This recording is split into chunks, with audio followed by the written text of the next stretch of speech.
నమస్తే, welcome to editor analysis. ఆంధ్రప్రదేశ్లోని కాకినాడ జిల్లా తుని పరిసర ప్రాంతాలలో గత కొన్ని రోజులుగా ఒక చిన్నారి అదృశ్య ఘటన తీవ్ర ఆందోళనకు గురిచేస్తుంది. సాధారణంగా గ్రామీణ ప్రాంతాల్లో పిల్లలు ఇంటి చుట్టుపక్కల ఆడుకుంటూ కనిపించకుండా పోయిన సందర్భాలు ఉన్నప్పటికీ ఈ కేసు మాత్రం రోజులు గడుస్తున్న కొద్దీ మరింత ఉత్కంఠగా మారుతుంది. కుటుంబ సభ్యుల ఆవేదన, గ్రామస్తుల ఆందోళన, పోలీసుల విస్తృత గాలింపు చర్యలు కలిపి ఈ కేసును రాష్ట్ర వ్యాప్తంగా చర్చనీయాంశంగా మార్చాయి. చిన్నారి కనిపించకుండా పోయిన వెంటనే కుటుంబ సభ్యులు పోలీసులను ఆశ్రయించారు. మొదట స్థానిక స్థాయిలో ప్రారంభమైన గాలింపు చర్యలు తర్వాత జిల్లా స్థాయి ఆపరేషన్గా మారాయి. పోలీసులు ప్రత్యేక బృందాలను ఏర్పాటు చేసి అన్ని కోణాల్లో దర్యాప్తు ప్రారంభించారు. గ్రామ పరిసర ప్రాంతాలు, తోటలు, చెరువులు, కాలువలు, ఖాళీ ప్రదేశాలు, నిర్మానుష్య ప్రాంతాలను జల్లెలు పట్టడం ప్రారంభించాయి. మరి ఈ కేసులో అత్యంత కీలకమైన అంశం ఏంటంటే, ప్రారంభంలో సాధారణ మిస్సింగ్ కేసుగా కనిపించిన రోజులు గడుస్తున్న కొద్దీ అనేక ప్రశ్నలు తలెత్తుతున్నాయి. చిన్నారి స్వయంగా దూరంగా వెళ్ళిపోయిందా? ఎవరైనా తీసుకువెళ్ళారా? ప్రమాదవశాత్తు ఎక్కడైనా చిక్కుకుపోయిందా? లేదంటే మరేదైనా కోణం ఉందా? అనే అంశాలపై పోలీసులు సమాంతరంగా దర్యాప్తు చేస్తున్నారు. ఈ కేసులో రాష్ట్ర విపత్తు స్పందన దళం అయిన ఎస్డీఆర్ఎఫ్ కూడా రంగంలోకి దిగింది. దాదాపు 40 మందితో కూడిన ప్రత్యేక బృందం శోధనలో పాల్గొనడం కేసు తీవ్రతను సూచిస్తుంది. పోలీసులతో పాటు రెవెన్యూ, అటవీ, అగ్నిమాపక శాఖలు కూడా గాలింపులో భాగమయ్యాయి. డ్రోన్లు, డాగ్ స్క్వాడ్, సాంకేతిక పరికరాలతో సహా విస్తృతంగా అన్వేషణ కొనసాగుతుంది. గ్రామస్తులు కూడా పెద్ద సంఖ్యలో గాలింపులో పాల్గొంటున్నారు. సాధారణంగా ఇలాంటి సందర్భాల్లో మొదటి 24 గంటలు అత్యంత కీలకంగా భావిస్తారు. అయితే రోజులు గడుస్తున్నప్పటికీ చిన్నారి ఆచూకీ లభించకపోవడం కుటుంబ సభ్యులను తీవ్ర ఆందోళనకు గురిచేస్తుంది. జాహ్నవి అసలు పేరు సుంకర జానేశ్వరి. రోజులు గడుస్తున్నా, డ్రోన్లు ప్రత్యేక బృందాలతో గాలిస్తున్నా తమ ముద్దుల పట్టి జాడ చిక్కకపోవడం తల్లిదండ్రులు భవానీ, గణేష్లతో పాటు వారి కుటుంబ సభ్యులు తల్లడిల్లిపోతున్నారు.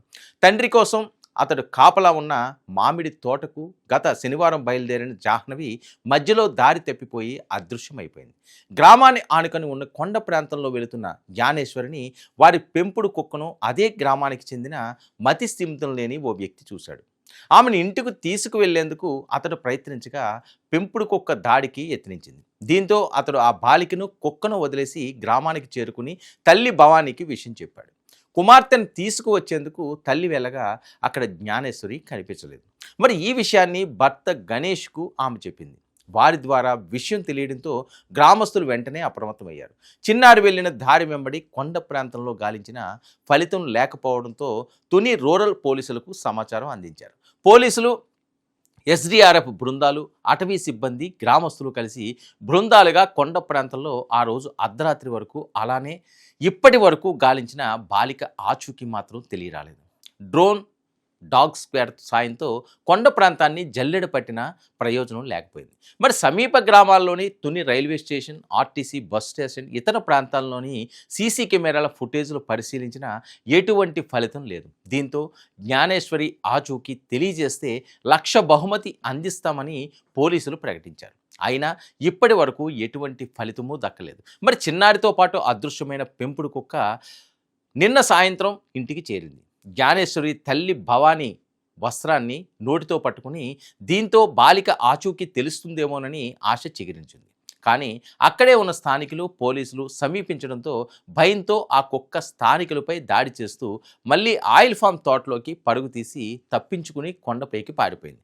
అణువణువు జల్లెడ పట్టిన 5వ రోజు కూడా ఆచూకీ దొరకలేదు. మరి పెద్దాపురం డిఎస్పీ, ఏసీపీ తిలక్ ఆధ్వర్యాన తుని, ప్రత్తిపాడు, జగ్గంపేట సీఏలు పర్యవేక్షణలో డివిజన్లో పలువురు ఎస్ఐలు, కానిస్టేబుళ్లు, ఇతర బృందాలు గ్రామ సమీపంలోని వివిధ తోటలను, గ్రామాన్ని ఆనుకుని ఉన్న కొండ ప్రాంతాన్ని ముమ్మరంగా జల్లెడ పడుతూనే ఉన్నారు. సీసీ ఫుటేజీలు మరోసారి పరిశీలించారు. డ్రోన్, డాగ్ స్క్వాడ్తో గాలింపును, గ్రామంలో ఎన్యూమరేషన్ సెర్చింగ్ కొనసాగించారు. పంట పొలాల్లోని బావులు, కుంటలు, బోరుబావుల వద్ద జల్లెడ పెట్టారు.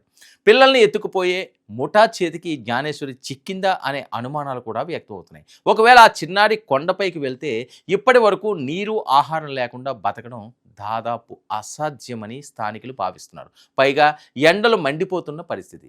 ఎంత విస్తృతంగా వెతికినా జ్ఞానేశ్వరి ఆచూకీ లభించకపోవడం, గాలింపు బృందాలకు అంతు చిక్కడం లేదు.